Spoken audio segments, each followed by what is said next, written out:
Cette vidéo a été conçue dans le cadre du site Écoutez les livres. Ce site vous propose, outre la vente de livres audio, l'accès à des articles sur son blog et des vidéos sur YouTube autour de la littérature. Les liens sont disponibles juste en dessous. Je flambais, je me hâtais, comme les gens qui doivent mourir jeunes et qui mettent les bouchées doubles. Nous allons voir dans cette biographie que cette phrase du narrateur du Diable au corps s'applique aussi à Raymond Radiguet. Jeanne-Marie-Louise Tournier et Jules-Maurice Radiguet ont 7 enfants. L'aîné, Raymond, naît le 18 juin 1903 à Saint-Maur où il passe son enfance. Il assiste à un fait marquant en 1913, le suicide d'une employée de maison des voisins de ses parents. Il reprendra cette scène dans Le Diable au corps. Alors que la première partie de sa scolarité se passe très bien, lorsqu'il rentre au lycée Charlemagne à Paris, rien ne va plus. Il fait l'école buissonnière. Il préfère lire et faire seul son éducation. Pour cela, il lit les classiques des XVIIe, XVIIIe et XIXe siècles. Lautréamont, Stéphane Mallarmé, Paul Verlaine, Arthur Rimbaud, Marcel Proust, Guillaume Apollinaire, Max Jacob, Jean Cocteau. Raymond abandonne tôt ses études et se lance dans le journalisme. En 1917, alors qu'il dépose des caricatures de son père au journal L'Intransigeant, il fait la connaissance de l'écrivain et poète André Salmon. Ce dernier sera son premier intermédiaire dans le monde de la presse et des arts. Il permet à Raymond de rencontrer Guillaume Apollinaire, Max Jacob et Jean Cocteau. En cette même année, 1917, Raymond rencontre Alice Serrier, née Saunier, une voisine un peu plus âgée que lui dont le mari est au front. Il entretient une relation avec elle qui durera jusqu'à la fin de la guerre. Cette liaison lui inspirera son roman Le Diable au corps. Il commence à fréquenter le milieu de Montparnasse et en 1918, il fait la connaissance de Jean Cocteau qui devient un ami intime. Et Jean Cocteau encourage Raymond Radiguet à poursuivre dans la voie de l'écriture. En 1918, Raymond a alors 15 ans, il se lance dans le journalisme et publie quelques-uns de ses vers et des dessins sous le pseudonyme de Rajki. Ces dessins sont publiés dans le quotidien L'Indépendant et l'hebdomadaire Le Rire, ainsi qu'un conte, Galanterie française, publié dans le Canard enchaîné. Il devient secrétaire de rédaction au Rire et continue de faire des reportages pour l'Éveil et l'Heure. Grâce à Jean Cocteau, il publie aussi des poèmes dans la revue d'avant-garde Sic. Dès 1919, Jean Cocteau, conquis par ses premiers poèmes, incite Raymond à devenir romancier.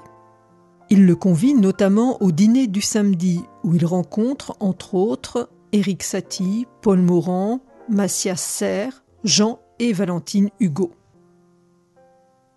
Raymond Radiguet mène désormais une vie mondaine.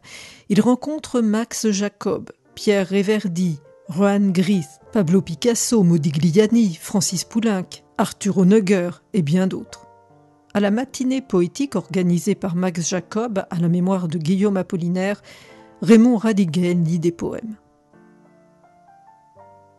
En 1919, il commence l'écriture du Diable au corps. En 1920, Jean Cocteau et lui fondent l'éphémère revue Le Coq, à laquelle participeront Paul Morand, Éric Satie, Tristan Tzara. Mais Raymond et Jean Cocteau ne s'arrêtent pas là. Ensemble, ils collaborent à l'écriture du livret de Paul et Virginie en 1921, dont Éric Satie aurait dû composer la musique. Avec le compositeur Darius Milhaud, il crée la farce pantomime Le bœuf sur le toit. Il publie son recueil de poèmes Les Jougs en feu, puis un autre, Devoir de vacances en 1921. La fréquentation assidue avec Jean Cocteau du bar Le Gaillard lui permet de rencontrer la poétesse et romancière Anna de Noailles et la princesse Murat. Il côtoie aussi les peintres cubistes et participe à des manifestations mystificatrices comme Le Gendarme incompris, une parodie de Mallarmé, ou Loufoque, avec son unique pièce Les Pélicans en 1921. Mais à partir de 1921, après avoir achevé Le Diable au corps, il revient à une vie plus modérée. Le compositeur Darius Milhaud, avec ses amis eux aussi compositeurs du groupe des Six, fonde la salle de music-hall Le Bœuf sur le Toit en 1922. Cette brillante compagnie regroupe entre autres Jean Cocteau, Pierre Réverdy, Francis Poulenc et Raymond Radiguet. En cette même année, Raymond séjourne en Corse avec le sculpteur Constantin Brancusi. Puis, de mai à octobre, part avec Jean Cocteau dans le sud de la France. Et en novembre, il assiste aux funérailles de Marcel Proust. Jean Cocteau présente Le Diable au corps à Bernard Grasset. Conquis, ce dernier le publie en 1923. Même si la critique n'est pas favorable, considérant le roman comme un scandale, le public réserve un accueil enthousiaste au roman. Le grand succès est au rendez-vous. Ce roman sera couronné par le prix du Nouveau Monde. Max Jacob rapproche Le Diable au corps des liaisons dangereuses de Choderlos de Laclos, empreints de libertinage et d'immoralité. Concernant ces relations amoureuses, nous pouvons évoquer dans un premier temps Alice Sérié, alors que Raymond a 14 ans. Cette relation, nous l'avons vu, lui a inspiré le roman Le Diable au corps. Jean Cocteau présente au jeune Raymond la peintre et illustratrice Valentine Hugo.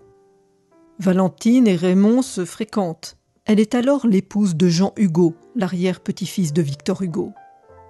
Plus tard, il est l'amant de Béatrice Hastings, modèle et ancienne maîtresse de Modigliani. Il y a aussi la peintre et illustratrice Irène Lagut. Elle illustre d'ailleurs les poèmes Devoir de vacances en 1921. Et son dernier amour en 1923, Bronia Perlmutter, qui a alors 16 ans. Elle est modèle des peintres Moïse Kissling et Fougitas, et la future femme du cinéaste René Clair.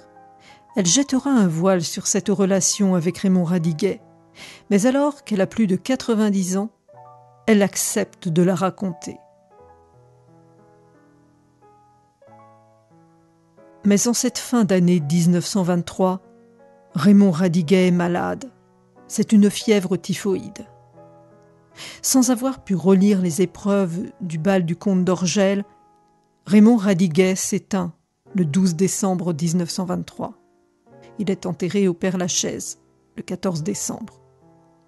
Jean Cocteau, inconsolable, n'y assiste pas.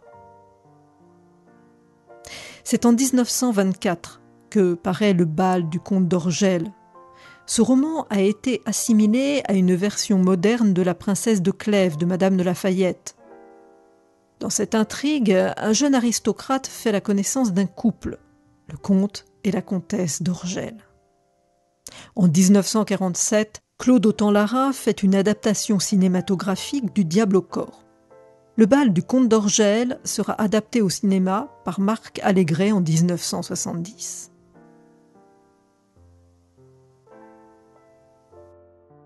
Vous pouvez nous retrouver sur le site Écoutez les livres. Afin d'être informé des dernières publications, nous vous proposons de vous inscrire à la newsletter. Merci pour votre écoute.